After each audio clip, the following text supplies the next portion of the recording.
I'll read you the rules, okay? Maybe you'll find them interesting. Tell the truth. Do not do things that you hate, which I think is a variant of telling the truth, because you have to act out the truth as well as telling it. Act so that you can tell the truth about how you act. That's obviously related to the first two. Pursue what is meaningful, not what is expedient. If you have to choose, be the one who does things instead of the one who is seen to do things. Pay attention. Assume that the person you are listening to might know something you need to know. Listen to them hard enough so that they will share it with you. Plan and work diligently to maintain the romance in your relationships. Be careful who you share good news with. Be careful who you share bad news with. Make at least one thing better every single place you go. Imagine who you could be, and then aim single-mindedly at that. Do not allow yourself to become arrogant or resentful. Try to make one room in your house as beautiful as possible. Compare yourself to who you were yesterday, not to who someone else is today. Work as hard as you possibly can on at least one thing and see what happens. If old memories still make you cry, write them down carefully and completely. Maintain your connections with people. Do not carelessly denigrate social institutions or artistic achievement. Treat yourself as if you were someone that you are responsible for helping. Ask someone to do you a small favor so that he or she can ask you to do one in the future. Make friends with people who want the best for you. Do not try to rescue someone who does not want to be rescued, and be very careful about rescuing someone who does. Nothing well done is insignificant. Set your house in perfect order before you criticize the world. Dress like the person you want to be. Be precise in your speech. Stand up straight with your shoulders back. Don't avoid something frightening if it stands in your way, and don't do unnecessarily dangerous things. Do not let your children do anything that makes you dislike them. Do not transform your wife into a maid. Do not hide unwanted things in the fog. Notice that opportunity lurks where responsibility has been abdicated. Read something written by someone great. Pet a cat when you encounter one on the street. Don't bother children when they're skateboarding. Don't let bullies get away with it. Write a letter to the government if you see something that needs fixing and propose a solution. Remember that what you do not yet know is more important than what you already know. And be grateful in spite of your suffering.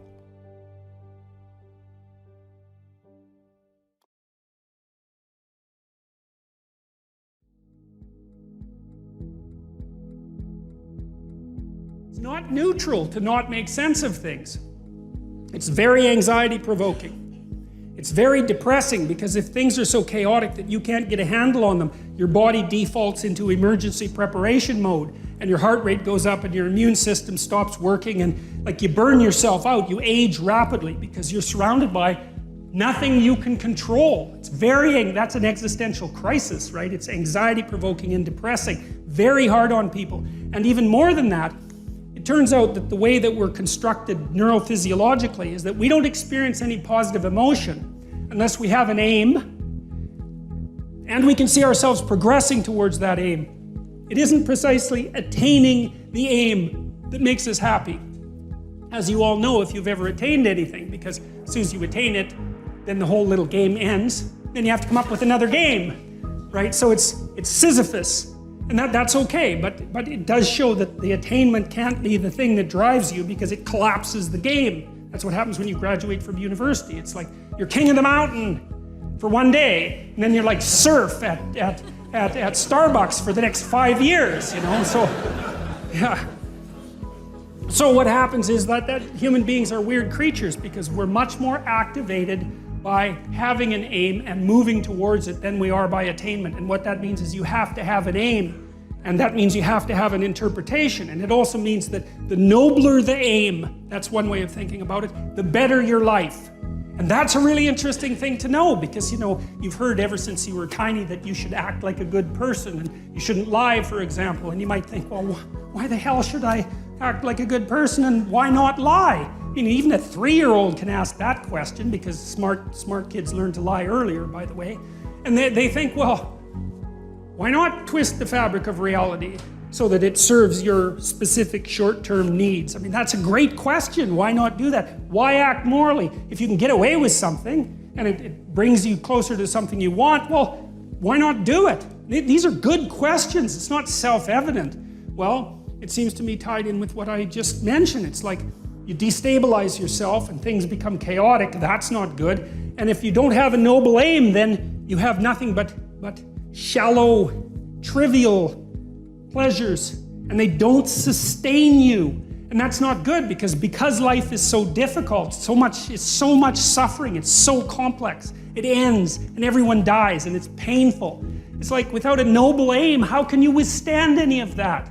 You can't. You become desperate, and once you become desperate, things go from bad to worse very rapidly when you become desperate. And so there's the idea of the noble aim. And it's not something, it's something that's necessary. It's the bread that people cannot live without, right? That's not physical bread. It's the noble aim. And what is that?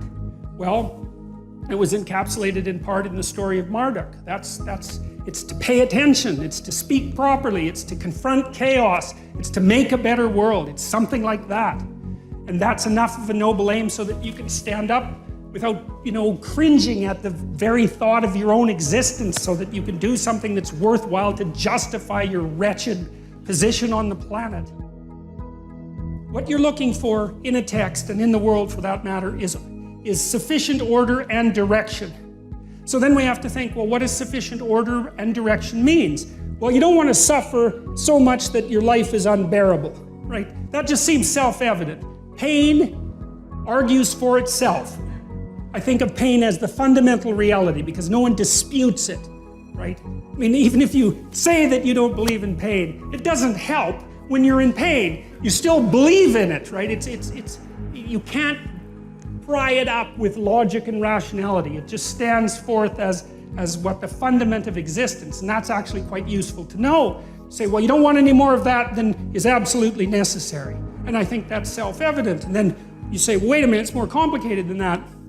You don't want any more of that that's necessary today, but also not tomorrow and not next week and not next month and not next year. So however you act now, better not compromise how you're going to be in a year, because that would just be counterproductive. That's part of the problem with short-term pleasures, right? It's like act in haste, repent at leisure. Everyone knows exactly what that means. So you have to act in a way that works now and tomorrow and next week and next month and so forth. And so you have to take your future self into account.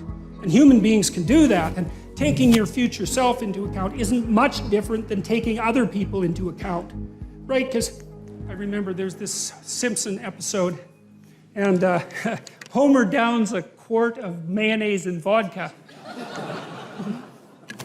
He says, Marge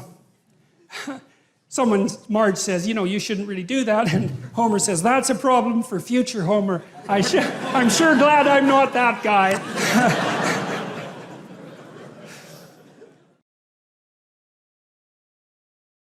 And the idea is that if you configure your life so that what you are genuinely doing is aiming at the highest possible good, then the things that you need to survive and to thrive on a day-to-day basis will deliver themselves to you. That's a hypothesis, and it's not some simple hypothesis, right? Because what it basically says is, if you dare to do the most difficult thing that you can conceptualize, your life will work out better than it will if you do anything else. Well, how are you going to find out if that's true? Well, it's a Kierkegaardian leap of faith. There's no way you're going to find out whether or not that's true unless you do it. So no one can tell you either, just because it works for someone else.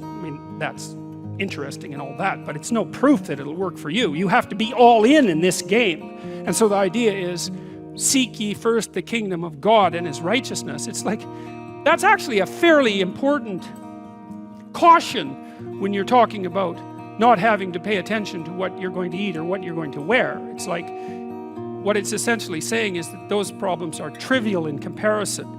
And the probability is that if you manifest yourself properly in the world, that those things will come your way is extraordinarily high. And I believe that that's exactly right. I mean, I've watched people operate in the world, and I would say that there is no more effective way of operating in the world than to conceptualize the highest good that you can and then strive to attain it. There's no more practical pathway to the kind of success that you could have if you actually knew what success was. And so that's what this sermon is attempting to posit. It's like in the story of Pinocchio. You know, what happens at the beginning of the story of Pinocchio is that Geppetto wishes on a star. We talked about that a little bit. And so what Geppetto does is align himself with the metaphorical manifestation of the highest good he can conceptualize, and he makes a commitment. Let's say he aims at the star, and for him the star is the possibility that he can take his creation, a puppet, right, whose strings are being pulled by unseen forces, and have it transform into something that's autonomous and real. Well, that's a hell of an ambition. You know, and we're wise enough to put that in a children's movie, but too foolish to understand what it means. It's such an interesting juxtaposition that we can both know that and not know it at the same time. You can go to the movie, you can watch it, and it makes sense, but that doesn't mean that you can go home and think, well, I know what that meant. Well, people are complicated, right? We exist at different levels, and all the levels don't communicate with one another. But the movie is a hypothesis, and the hypothesis is there's no better pathway to self-realization and the ennoblement of being than to posit the highest good that you can conceive of and commit yourself to it. And then you might also ask yourself, and this is definitely worth asking, is do you really have anything better to do? And if you don't, well, why would you do anything else? Therefore, take no thought for the morrow shall take thought for the things of itself. Sufficient unto the day is the evil thereof. I spent a long time trying to figure out what that meant too, because it's another one of those lines that can easily be read as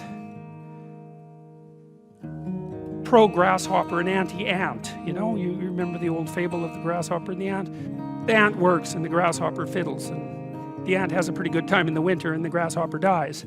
And so this is like a pro-grasshopper line, but it's not, because it says something else. It says that if you orient yourself properly and then pay attention to what you do every day, that works. And I actually think that that's in accordance with what we have come to understand about human perception, because what happens is that the world shifts itself around your aim, because you're a creature that has an aim. You have to have an aim in order to do something. You're an aiming creature. You look at a point and you move towards it. It's built right into you. And so you have an aim. Well, let's say your aim is the highest possible aim. Well then, so that sets up the world around you. It organizes all of your perceptions. It organizes what you see and you don't see. It organizes your emotions and your motivations. So you organize yourself around that aim, and then what happens is the day manifests itself as a set of challenges and problems, and if you solve them properly, then you stay on the pathway towards that aim, and you can concentrate on the day, and so that way you get to have your cake and eat it too. You can point into the distance, the far distance, and you can live in the day. And it seems to me that that makes every moment of the day supercharged with meaning. That's how, because if everything that you're doing every day is related to the highest possible aim that you can conceptualize, well, that's the very definition of the meaning that would sustain you in your life. Well, and then the issue is, well, back to Noah.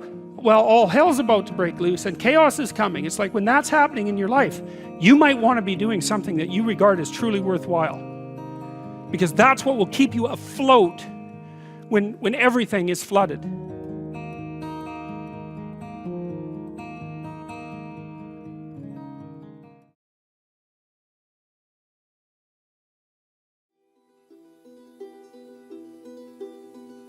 If you were to choose one rule from your book, which one would that be and why? Oh, it's probably tell the truth, or at least don't lie. And the reason for that is that that's a very good starting position to straighten out your life. It's really helpful to be careful about what you say and to not say things that you know are false. Never? Or is it like sometimes? Never would be best. Never would be best. Yes. I mean, it's not a straightforward thing to do, and that doesn't mean you get to tell the truth as a weapon. That's not the truth. That's a partial truth masquerading as truth to use as a weapon. I mean, you have to be sophisticated about it. But it's very useful to discipline yourself not to use your language in a manipulative manner. It doesn't work. It's a very, very bad medium to long-term strategy. And your life will become much simpler in a good way, much less anxiety-provoking, and much more exciting and adventurous if you just say what you think. Or even more importantly, don't say things you know to be untrue. One suggestion I have for people is that they listen to what they say and feel how it makes them feel physically. And what you'll see if you start to pay attention is that some things you say make you feel like you're standing on firm ground, and other things that you say disconnect you and produce a feeling of disunity and weakness. And you might think, well, that's worth it because I'm manipulating the world in some particular way to get what I want and it'll probably work. It's like, it's not worth it. It won't work. It will kick back and you will be punished for it. So one of the things that I've learned as a clinical psychologist, which is actually quite a terrifying thing to learn, is that it's terrifying when I think of my own life. I've never seen anyone get away with anything, ever. Okay. Everything you do that you know to be wrong will absolutely come back and haunt you, and usually in a magnified way. And so it's very useful to know that and to be terrified enough of that so that you become careful with what you say. And so that's... And how is that possible? Well, I don't know if it's possible perfectly, but you can always chase an ever-receding goal. I mean, you can certainly not lie. That's possible. Yes. I mean, the reason I used that formulation in the rule was because, well, you can't exactly tell the truth because you're ignorant. There's lots of things you don't know. You have your blind spots and your biases, even if you're trying to work against them. So telling the truth, that presupposes you know the truth. You can strive towards the truth. I don't think you can know it, but you can certainly know when you're about to say something that's patently untrue by your own definition, and you can certainly not do that. So, and that's an excellent place to start. It will, if you do that for a number of years, your life will change radically and positively. I'm going around everywhere I can, suggesting to people, for example, that they adopt more responsibility and that they try to develop a vision for their life and that they try to tell the truth. And of all three of those things, the only idea really that competes with the truth as in terms of potency is the idea that you should strive to be positively predisposed towards being, towards existence, despite its fragility and suffering. So classically speaking, the two highest virtues are truth and love. And it's difficult to put one of those ahead of the other. Love means something like hoping and striving for the best for things, despite the fact that they're inadequate and damaged and perverse and often malevolent. And that's part of, say, love your enemies, is, well, what do you want for your enemies? Well, you might say you want their defeat. Maybe you want their violent, painful defeat, but it's better to want their transformation. It's better in all regards to want that and to hope for that and to act towards them in a manner that might facilitate that. So, and that's part of that courageous attitude towards existence that would manifest itself in positive regard for living things, especially for people. So truth in the service of love, that's the right ethic. And it's hard to talk about those things, especially love, because the word has been weakened by misuse, which is why I offered the definition I offered. It's like, it's an attitude of courage to want the best for life, because life is very cruel and harsh, and it's easy to become turned against it and bitter. And there are reasons for that, but it's not helpful. It's wrong, despite the fact that there are reasons for it. Bitterness is of no utility. So even though, I've met many people who've had very, very hard lives, and to see them become bitter is not a surprise. But there's no utility whatsoever in it. All it does is make it worse. So grin and bear it, so to speak. And that's part of aiming upward. And it is an attitude of courage, a voluntary attitude of courage. And truth serves that goal best. So how could it be otherwise?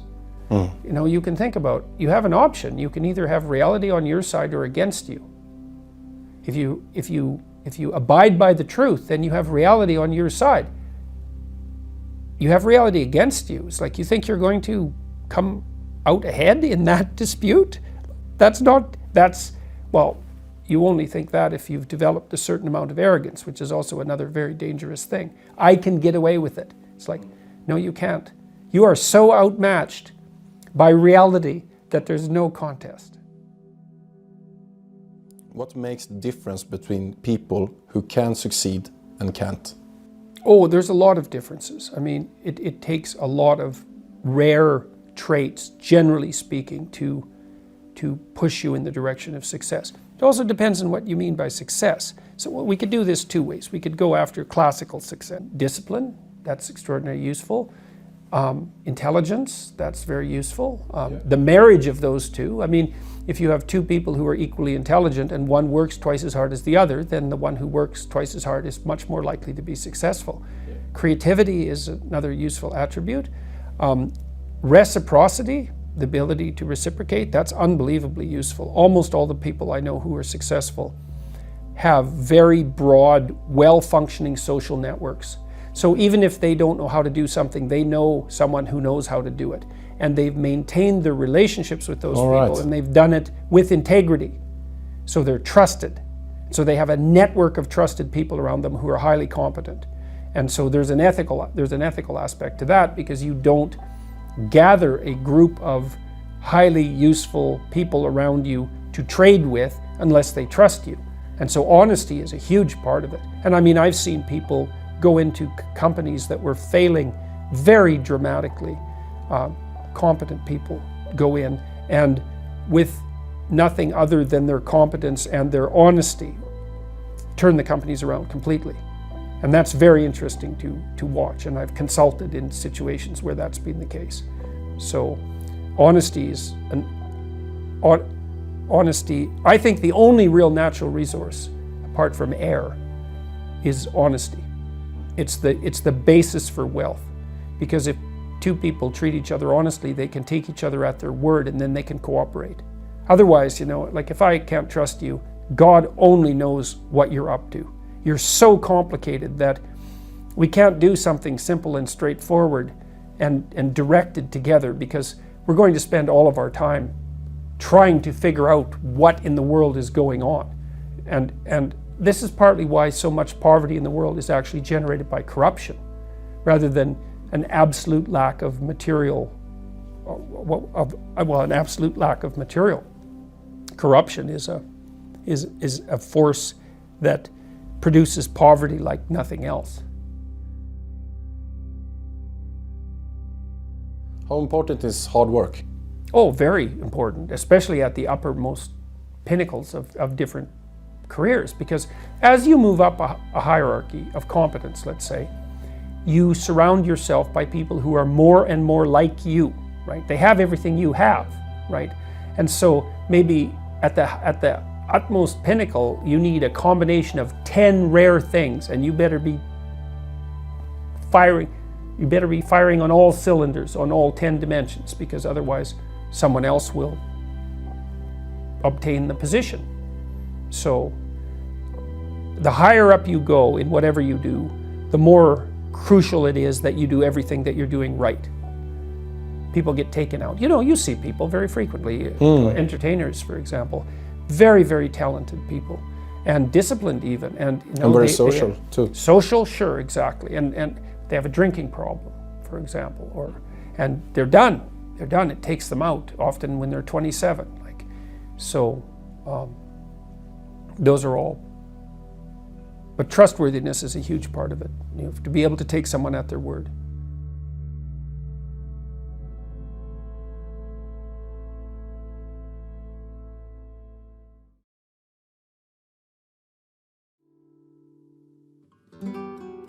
So rule 1 is stand up straight with your shoulders back.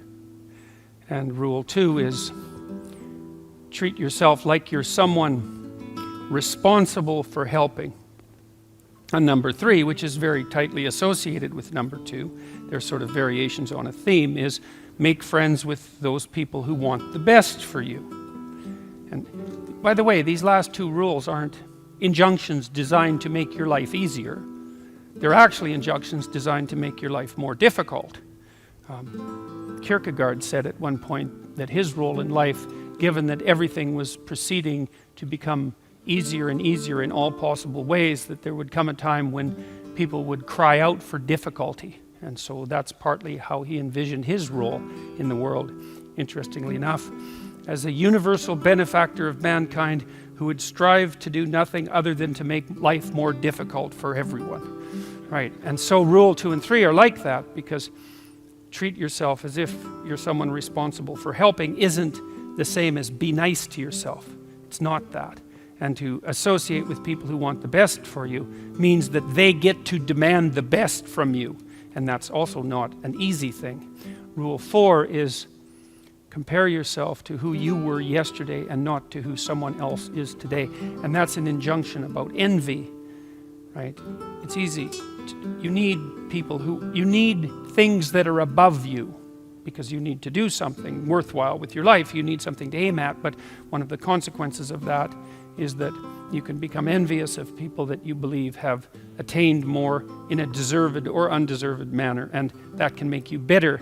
And so it's much better to compare yourself to yourself and to use yourself as the target for improvement and comparison. Rule 5 is don't let your children do anything that makes you dislike them. And the rule of thumb there is if you dislike them, then other people will. And it's a bad idea to allow your children to act in a way that makes other children dislike them or adults dislike them, given that they're going to have to deal with children and they're going to have to deal with adults. So your primary responsibility as a parent is to help your child learn how to behave so that the social world opens up its arms to them and welcomes them at every level. And you've done your job if you can manage that, and it's not a simple thing to do. Rule 6 is put your house in perfect order before you criticize the world. And that's not take no action for others until you have your act together. That isn't what the rule means. It means that bind your ambition with humility and work on what's right in front of you that you will suffer for if you get wrong before you engage in the large-scale transformation of other people. Rule 7 is do what is meaningful and not what is expedient. And I would say in some sense that's the core ethos of the book. Not exactly, because rule 8, which is tell the truth or at least don't lie, is a necessary conjunction to that, or a necessary additional element, because I don't think that you can pursue what is meaningful without telling the truth. And the reason for that is if you don't tell the truth, or let's say if you lie, which is an easier way to think about it, you corrupt the mechanisms, the instinctual mechanisms that manifest themselves as meaning, and then you can't trust them. And that's a very bad idea. So the fundamental reason to not lie is because you corrupt your own perceptions if you lie. And when you corrupt your own perceptions, then you can't rely on yourself. And if you can't rely on yourself, then, well, good luck to you. Because what are you going to rely on in the absence of your own judgment. You've got nothing if you lose that.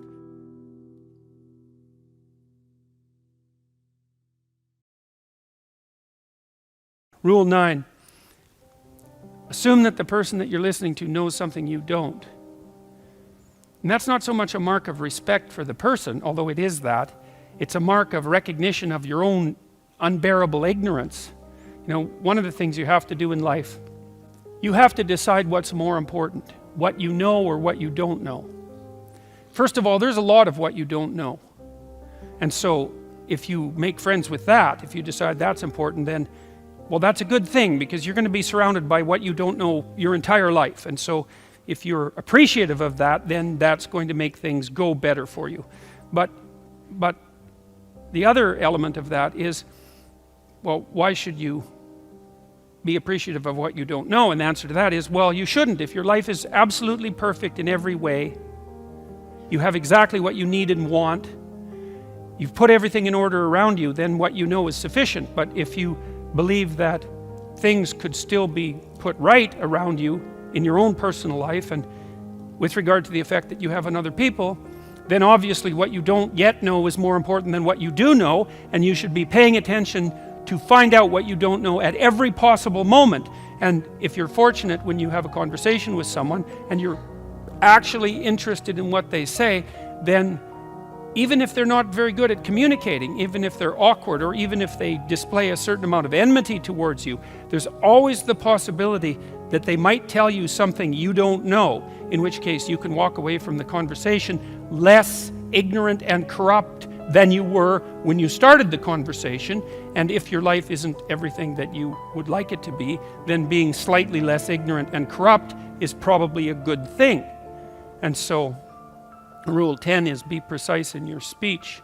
And that's an observation, I would say, that's a variant of a New Testament injunction, which is, or maybe a description of the nature of the world, which is, knock and the door will open, and ask and you will receive, which is a very strange theory, let's say, but which I would say is far more in accordance with what we know about the psychology of perception, let's say, than you might imagine, because it is the case that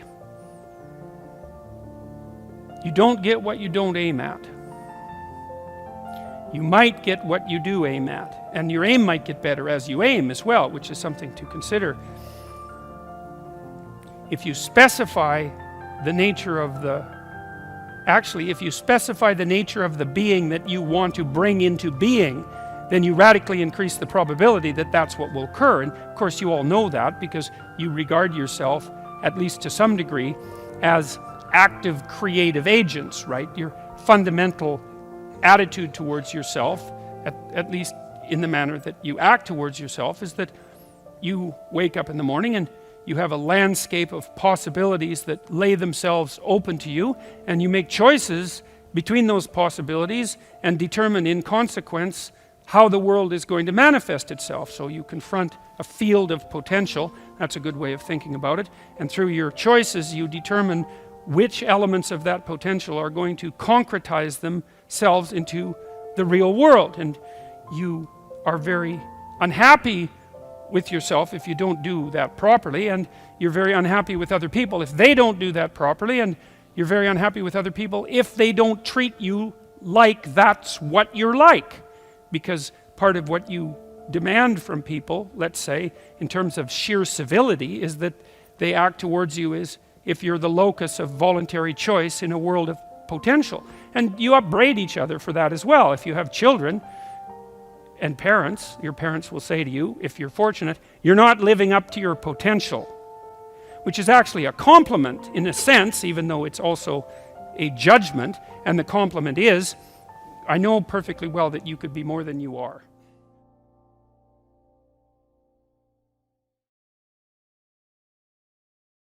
Rule 11 is don't bother children when they're skateboarding. And that's actually a discussion of courage, of encouragement, more specifically, because I've been trying to understand, for example, what role parents play in the lives of their children. And I would say this is a role that is of fundamental importance, as well as attempting to guide your children so that they act in a socially desirable manner so that the world opens itself up to them. You also want to encourage them, which is not the same as sheltering them. It's not the same at all. And to encourage someone is to say something like, or to act out something like, look, kid, the world is a very hard place, and it's a bitter place in many ways, and it's not only a hard and bitter place, it's also touched with betrayal and malevolence, and that's the fundamental bottom line. But there's something in you that is capable of taking that full on and transcending it, and that's encouragement. You say, well, as difficult as things are, you're up to the challenge. So in Rule 12 is pet a cat when you encounter one on the street. And it's oddly enough, a meditation on fragility. It's a discussion of what you do when you don't know what to do. And that's really when things have gone badly for you, when you face a terrible tragedy in your own personal life or in your familial life, or perhaps even in the life of your community, when things come crowding in at you too quickly. In the case of a death in the family, or a terrible illness, or the collapse of a dream, or any of the things that can flip your world upside down, is how do you cope with that? And that chapter contains a discussion of the necessity of narrowing your time frame, because sometimes the right way to look at the world is across years, and sometimes it's across months, and when things are more out of control, perhaps it's across days. And when things are when you're really up against the wall, it's across hours or even minutes. And during those minutes, then you concentrate on doing as well as you can with what's right in front of you for the longest unit of time that you can tolerate conceptualizing.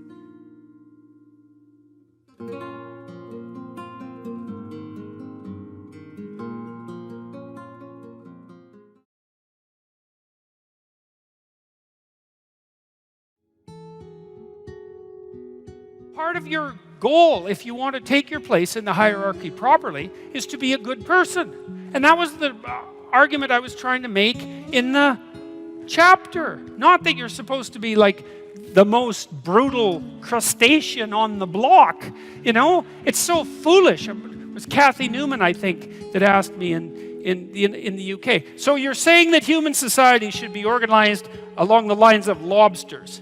It's like, look, lady, if you're gonna insult someone, you might want to try accusing them of something, of believing something that someone somewhere believed at least once in the entire history of the human race. And not that. Yes, absolutely. Lobsters for everyone. What I was trying to make the case was that we have this very old system in our nervous systems, which is very old, which keeps track of where we are in hierarchies, and that regulates our emotions because of it, because it's really important to you and you and you and you, if you're not completely bloody psychopathic, that you have a place in a social hierarchy and that you're admired and respected and valued by other people. And it's so important that the neurochemical system that keeps track of that regulates your other emotions, so that if you're low on the totem pole because, well, for whatever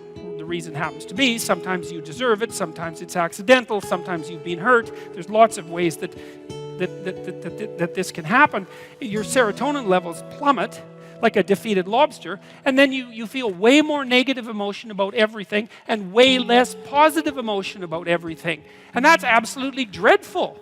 Like that's clinical depression, and it's a terrible, terrible condition. And so it's absolutely crucial that you maintain a tenable position in a hierarchy, and not one of power, but one of competence. And at least even if you're not in a position that's tenable, you're moving upward towards one that's tenable, because that at least gives you hope. Because maybe you're young and useless and you don't know what the hell you're doing. You're just getting started. And so you're low man on the totem pole, but it's not like you're stuck there forever. You do some decent work. I had some kid tell me the other day, it was really nice. God, I was in a rough shape 2 years ago. I was just getting married. I just got married, and I was nihilistic as hell and depressed and bitter, and things weren't going well for me at all. And and I was unemployed, and one of my friends got me a job. And he said, I didn't really like the bloody job. I didn't want to have the job. And I was kind of dragging my ass to the work and not doing it well. And I listened to one of your lectures, and it said, look, if you haven't got anything going for you, but you have a job, don't quit your job. Whether you hate it or not, it's like, man, that's what you're hanging on to the edge of the world with your fingertips, you know? Don't let go. Well, if you can find a better job, okay, fine. But you don't just quit, because then what? You're done. Another thing that I had mentioned was, why don't you just try to work as hard as you can at your damn job for like 6 weeks, right? All flat out. You know, if you work 10% longer hours, you make 40% more money. That's something worth thinking about. You know, you've got a job, maybe you show up 15 minutes early and you leave 15 minutes late. You know, and you actually work and your boss notices, because he would probably notice, and then maybe someone's going to get promoted and maybe it'll be you, because something's going to tilt the scales, and that little extra bit of work done without cynicism and resentment might be enough. Well, he said he started at 21 bucks an hour, and in 6 weeks he was making $37 an hour. And it's not a king's ransom, man, but it's a hell of a lot more than 0, and it's quite a lot more than 21. He said his life had turned around substantially because he learned if he put some damn effort into it. And I'm not trying to be Joe Optimist here. Like, I know that people hit runs of bad luck and that things can take you out of life, right? Unfortunate illnesses and betrayal, and like there's no shortage of randomness and horror that can wipe you out even if you're doing your best. But you don't have a better bloody plan than to do your best, and it tends to work a lot better than you think. And what's so interesting about the hierarchies that people set up is that that's how they're set up. They're not set up on power. They're set up on reciprocity and skill and trust. Not always. You know, and if you're in a job where you work hard and you're a good guy and you're doing your best and your boss is a bloody tyrant and you never get a break, it's like, okay, fine. You're in a Foucault world. Get the hell out of it. You know, you get your resume set up, write your CV, fill in the educational gaps that you have, send out your 25 resumes a day, and prepare to make a lateral move, because you're in a bad place. But almost everywhere, and this has certainly been the case virtually everywhere I've worked, and I've had like 50 jobs, you know, if you go above and beyond the call of duty in an awake and intelligent way, interpersonally, socially, with regards to the diligence of your work, with regards to the truth of your attitude and your courage and all of that, that will work. And you know, if you try it for a year and it doesn't work, then go somewhere else, because you can, right? You're free. I mean, it's not easy. You can't just walk out the door and instantly find another job, but you're not enslaved. You could make a move. You could even decide that you're going to make a move and double your salary. You know, it's not a bad goal, and it's certainly a possibility. It's like, it isn't hierarchy. It's ethics that determines success in a functional society. It's ethics that determines success, not power. The rest of it's a bloody lie. And that doesn't mean that all our systems are perfectly ethical. You know, you got to be awake. If you're in a system, there's going to be some corruption in it. Part of what you're supposed to do is keep your damn eyes open for the corruption and your mouth speaking truth, so when the corruption starts to take root, you object to it so the whole damn system doesn't turn into a pathological power play. And that's part of your ethical responsibility as a conscious being, an ethical being, a religious being for that matter, and a citizen, you know? And you're charged with that. That's why you vote. That's why you're the cornerstone of your state, man. You're the what would you call? You're the wellspring of the ethical actions that replenish the dying world. That's what you are. And if you act, that's what you are. And if you act that out properly, then things work. And that's why that's always been described as ethical behavior. It's not because you're supposed to be good, you know, and being good isn't that easy anyways. And it certainly doesn't mean being nice and harmless.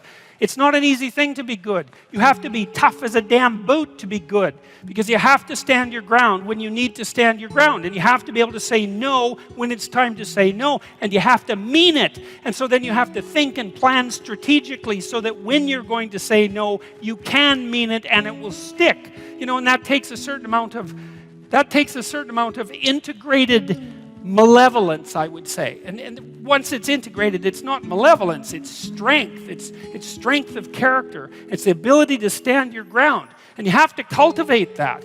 And you cultivate that at least in part by telling the truth. And so you take your place in the world as a decent person and as a decent citizen, and you play the hierarchical game properly. And that is to stand up straight with your shoulders back. It's like the world's an onslaught.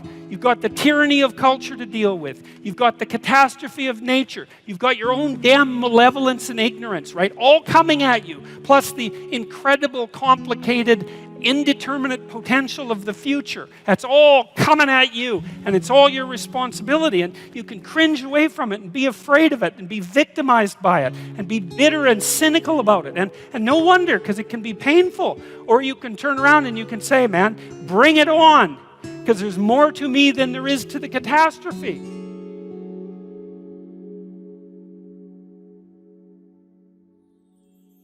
I looked at the darkest things that I could think of, right? Not only what happened in Auschwitz and what happened in the Gulag, but personal issues. You know, it's like I wasn't so much interested in the totalitarians as a group. I was interested in the people who undertook the terrible acts that the totalitarians required. You know, the people who, I was just rereading Ordinary Men, and it was a story about a police battalion in Poland that trained ordinary policemen to take naked pregnant women out into the fields and shoot them in the back of the head. It takes a lot of training, by the way, before you can bring yourself to do that. And you aren't the same person by the end of it. It's pretty goddamn horrific. You know, and I was trying to figure out, what would it be like to be that person?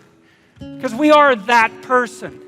And then what would it be like to not be that person, right? To refuse to do that, to not participate in that.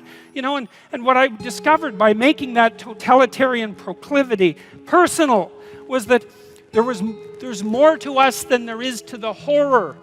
As nature is, bent on our destruction, bad as culture is, tyrannical and bloody, back as far as you can look, as malevolent as you are in the darkest part of your heart, and that's plenty malevolent. The possibility that's within you that can well up, the courage and the truth and the ability and the skill and the willingness to set things right, if you are willing to set them right, is more powerful than all of that. And so it's so interesting. It was proof for me of an old saying I read from Carl Jung. It's an alchemical motif, in sterquilinus inventur, which is what you most want to be found will be found where you least want to look, essentially. And it's so interesting because it means that if you're willing to turn around and to stand up, stand up straight and face the darkness like fully, what you discover at the darkest part is the brightest light. And that's something that's so much worth discovering, because there's going to be terrible darkness in your life. And it's going to make you cynical and bitter. And it could easily be that you're just not looking at it enough.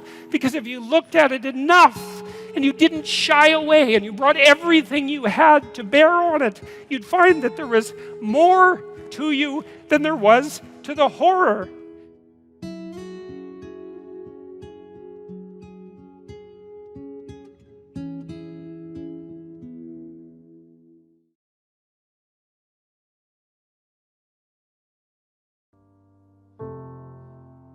The circuit that we use to defend ourselves against predators, as we've evolved cortically, that circuit has come to represent what we don't know in general. Because the predators, of course, inhabit where we don't know. And so evolution is a conservative force, and we use the circuits that we've evolved to represent new things. And so the unknown, the chaos, is often represented by a monster that swallows you up and pulls you down. And you know, when you're feeling terrible, you don't say, well, I'm feeling up. You say, I'm feeling down. Well, why is that? Well, Down is worse. I guess you're flat on the ground when you're down, or you're in a hole or something like that. You're hiding in a hole.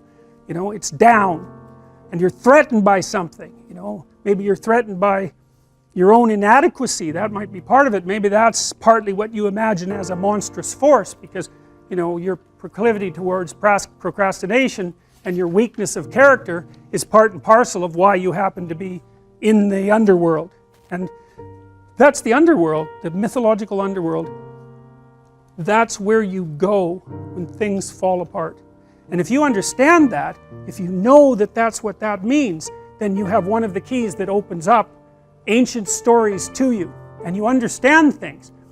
Your life can be organized, going very well, and then something comes up, and poof, everything changes. Some axiom that you were living by, and it might be the existence of a partner, it might be a job, it might be your health, any of those things, gone.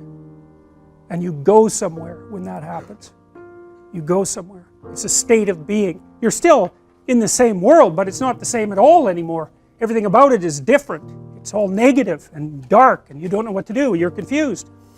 And so, what do you do down there in the underworld when things have fallen apart? Especially if it's the worst possible case scenario and you realize that you actually had something to do with your demise.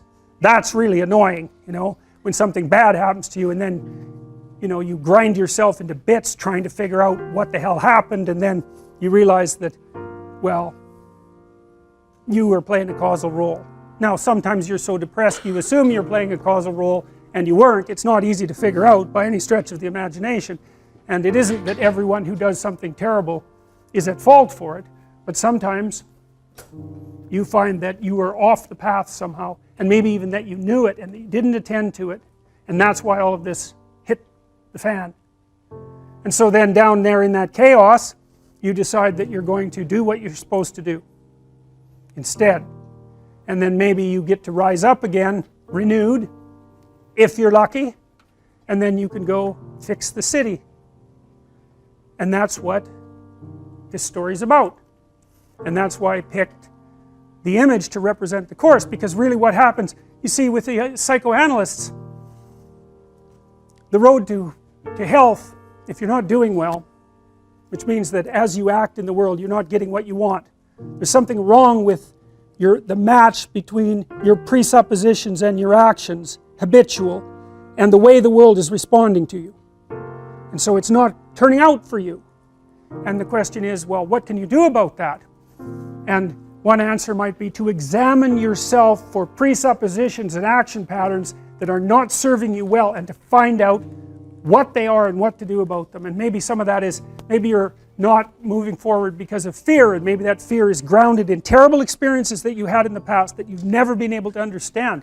And maybe one of the ways of gluing yourself back together and expanding your personality so that you could in fact live properly in the world is to go back to those terrible events and untie them and straighten them out and understand them and drop them. To navigate, there's two things you need to know. And the first is, where the hell are you? Exactly, precisely, right? Razor sharp. What's good about you and what's bad about you? By your own reckoning. You don't have to, you can ask other people, but this is a game you play yourself. It's like, as far as I'm concerned, I'm taking stock. What is it that's okay about me and what needs some work? And you got to watch to not be too self-critical when you're doing that too, because that can just be another kind of flaw. And then the next is, okay, well, where are you going? What's your destination? Well, and that's what the frame is. Now, you know, you could do that in a very sophisticated way. And you do that by thinking consciously about who it is that you are in an articulated manner, and where you want to go and why and how you're going to get there. And people hardly ever do that. That's come as such an absolute shock to me as an educator. I just, because one of the other programs, I use this in my classes. One of the other programs in this suite of programs is called the Future Authoring Program, and I started developing it in my Maps of Meaning class, which is where some of this material is from. And I got students to write about their past. It's like, okay, we're talking about stories, so let's tell your story. Who are you? How did you get here? And what are you now? that usually helps people put things to rest, although it's quite stressful while you're doing it. Stress goes up when you're doing it, and maybe you feel miserable for a couple of weeks, and then stress goes down and it stays down. So that's also why people don't do it, because who the hell wants to have their stress go up? But if it's temporary, it's a sacrifice. So then the next issue is, well, where are you going? And one of the things that, and this I cannot understand. These students that have been in education system for 15 years, 14 years, high-end students, most of them, not once in their whole bloody life did anyone ever get them to sit down for like a day and say, all right, justify your existence. Like, well, seriously, it's like here you are in university, you're taking a bunch of courses, you've got some sort of vague career plan. It's like, defend the damn thing a bit, since you're going to go live it and everything. You're staking everything on it. It's like, what's your damn plan? And why are you so convinced that it's not the plan of a babbling fool? Because if you haven't thought about it, then it is. And if you really want to go out there and live that out, you know, one of the things Carl Jung said was that you're in a story, whether you know it or not. And then he made two nice comments about that. If it's someone else's story, you're probably going to get a bit part. And it might not be the one you want. And if it's a story that you don't know, it might be one with a really bad ending. Or maybe it's just bad, period, with a worse ending. And if you don't know what the story that you're living out is, maybe that's the one. You know, maybe you got that from your mother, you got it from your grandmother, you got it from your aunt, or God only knows where you picked it up, because you pick up things like mad, because that's what human beings are like. So maybe you're living a malevolent tragedy unconsciously. And then one thing you might ask yourself is, well, how wretched and miserable is your life? Let's add futile to that. How wretched, miserable, and futile is your life? And you might say, well, yeah, 70% on each count. It's like, then you're probably unconsciously living out a malevolent tragedy. And maybe that's not for the best. Well, it's either that or the whole universe hates you, right? Or 70% hates you, you know. So anyways, you know, we got students to start writing in detail about not what they wanted. It's not a career thing. Because that's the closest people usually get, is they have a career plan. It's like, no, it's not a career plan. That's peripheral. Important, but peripheral. It's like, all right, you got 3 years, man. You're going to live them anyways. Devote those 3 years to setting the world up around you so that it's the best it could possibly be for you. As if you were taking care of yourself, as if you cared for yourself. Well, what would that look like? You know, let's say, just for the sake of argument, if you figured out where you were, that you could have what would be best for you. Well, what is that?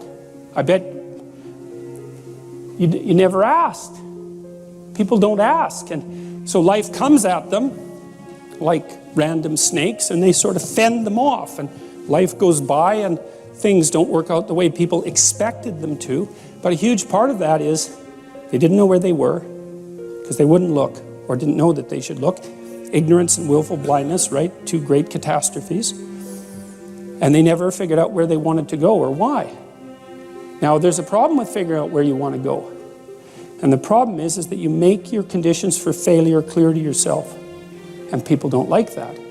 So if you keep yourself in the fog, then you can't tell when you screwed up.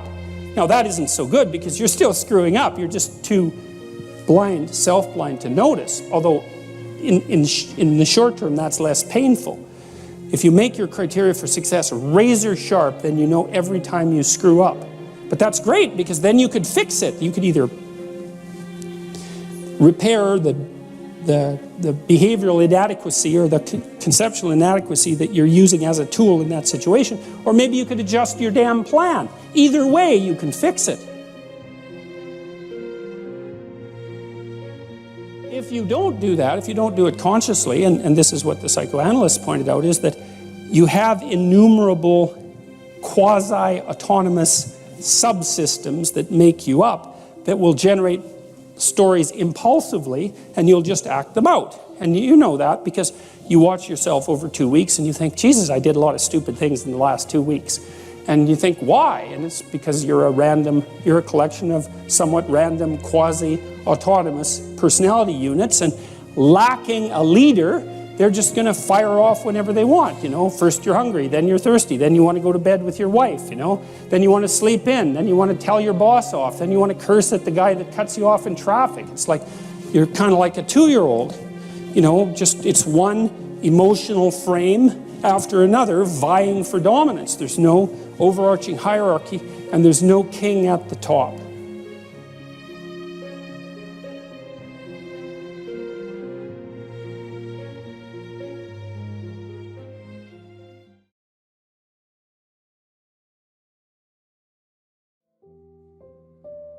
And partly what those religious stories are trying to relate, to the degree that they can, is that each person has a destiny that's actually crucially important, and that in the pursuit of that destiny they start to see what is associated with the highest orders of meaning.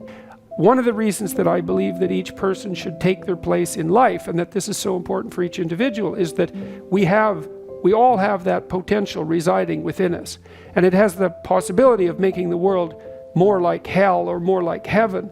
And to the degree that we can have the courage and the faith to manifest that in a positive way, then we tilt everything in a positive direction.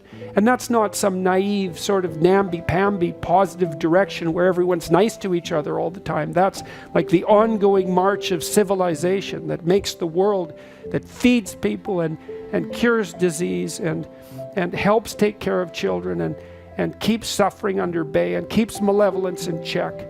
And that's all part of that divine capacity that people have. And religious systems are an attempt to communicate that across the centuries. And you know, it's not an easy thing to divine from them, but it's a very important thing to understand. And I really do believe that you leave a hole in the world if you don't fill it, if you don't fill the space around you with the destiny that's part and parcel of the best part of you. And it's not good.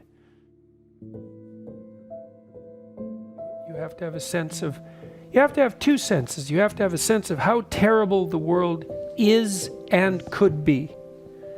And then you have to decide that you're going to move away from that as much as you possibly can, at least to move away from that. If you have a conceptualization of hell, and to be properly terrified of that, and to understand that that's a place that you can put yourself and drag other people into, and that it's sufficiently real, and that's the proper message of the 20th century. And then to think about how you might improve yourself incrementally so that that probability decreases, and then you can start to develop a vision of what things might look like if they were better, and strive towards that. And partly what I'm doing now is, for me, trying to clarify the relationship between meaning and responsibility, which I think is, of all the things that I've been talking to people about, probably the most useful, to help people understand that you need a meaning in your life to buttress yourself against the tragedy and the malevolence and the betrayal, and that you find that fundamentally in adoption of responsibility. Now that can become excessive, you know, if it's too one-sided and you don't see a part for other people to play. But fundamentally you need to carry a weight that's Sisyphus, and that weight should be something that you truly regard as worth carrying. It justifies the sacrifices, it orients yourself in life, it provides you with a sense of meaning, it constrains your anxiety, gives you a certain amount of dignity, and it puts the world, it moves the world forward in a better manner. And I do believe that each of us every day decide with every decision whether we're going to make the world a better place or a worse place. And so that's meaningful for me. That's the essence of what I believe meaning to be, the instinct that orients you towards proper action in the world. It's the most real thing there is. One of the things that people don't understand too, it's not laid out very clearly, is that a virtuous path, so that would be one that's oriented to some higher order goal, is a lot more difficult and requires a lot more courage and discipline and strength than an impulsive criminal path. Even though there's a certain romance that's associated with that, that's probably better than hiding in your mother's basement, you know, but that doesn't mean it's the highest order way that you can possibly be. And so part of orienting yourself in the world is to heed that call to adventure, and to try to make the adventure as difficult as you can manage, and as productive in consequence as you can manage. You have written a book and done a series of lectures that have become embraced around the world. Some people don't get lucky breaks like That's that. for sure. Some people just die, and horribly. Yeah, life's rough, no doubt about it. And if good luck comes your way, then you should be grateful for it. And if happiness manages to manifest itself, you should be grateful for that too. But how do you give a personal responsibility message while taking account that for some people it's harder to take personal responsibility and the deck is stacked against them? Well, I think the deck is stacked against everyone to some degree because life is very difficult and we all die. So, but some people do have it harder than others. And all of us have it very hard at some times in our lives. It's like, well, what's the alternative? You take responsibility for that and try to struggle uphill because the alternative makes everything worse. It's not like it's fair. I know perfectly well that people have brutal lives. I've been a psychotherapist for 20 years. I've seen things you can't imagine. Horror shows that you can't fathom, and people who have been hurt in so many ways, so many dimensions. It's like, bitter? Should they be bitter? Should they be resentful? Should they become violent? These things don't help. They have to struggle uphill despite their excess burden. And it's responsibility, not guilt. You know, it's not necessarily their fault. One of the things that has just blown me away in the last year, because I've talked to lots of people live, you know, but also lots of people online. But it's more obvious live, and it's obvious in this theater as well, is that I've gone around and spoken, and a large proportion of my audience has been young men, young, you know, under 30, something like that. And I've spoken to them a lot about responsibility. And what's so odd about this is that of all the things that I've spoken about, because I can see the audience and I can feel how the audience is reacting, because I'm always paying attention to all of you insofar as I can manage that. So I get some sense of how what I'm saying is landing, you know, which you have to do if you're going to speak effectively to people. And what happens is if I talk about responsibilities, everyone is silent, just like they are now. Silent and not moving, right? Focusing, attentive. Say, pick up your responsibility. Pick up the heaviest thing you can and carry it. And the room goes quiet and everybody's eyes open. And I think, that always makes me break up. I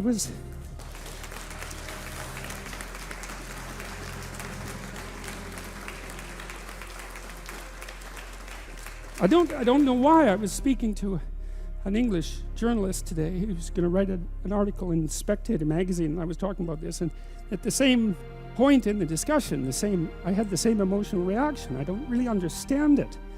I think there's something about it that's so crucial, because, you know, we've been fed this unending diet of rights and freedoms, and there's something about that, there's something about that that's so pathologically wrong.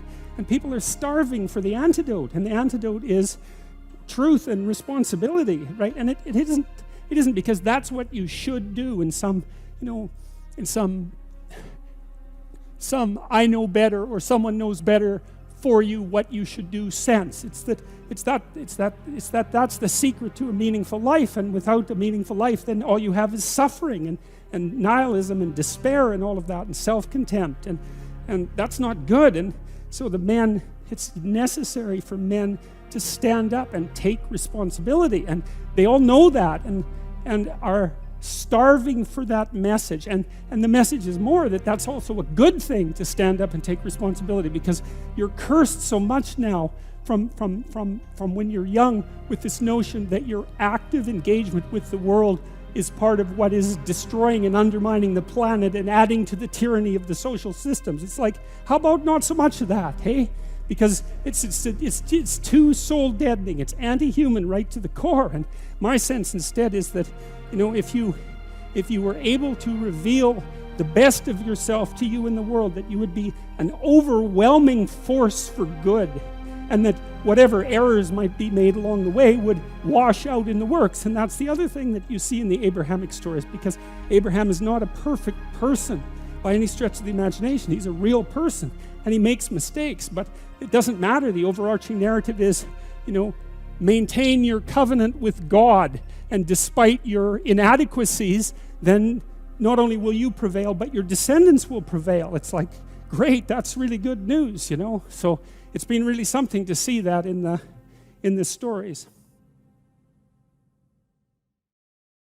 on a very regular basis, daily basis, wherever I am now, people come up to me, and it's often men, and tell me the same sort of stories that I laid out in that clip, that they've decided to develop something approximating a vision for their life and to adopt more responsibility and to straighten themselves out, and that they can see why that's necessary, because you can't just do it. You also have to see why it's necessary, because it takes effort to forego immediate gratification and resentment and aggression and short-term status seeking, let's say, to put something away for the future. You have to understand that you have a moral obligation to do that. That's paramount. And partly what I'm trying to do is to provide people with an explanation that carries them through the difficulties.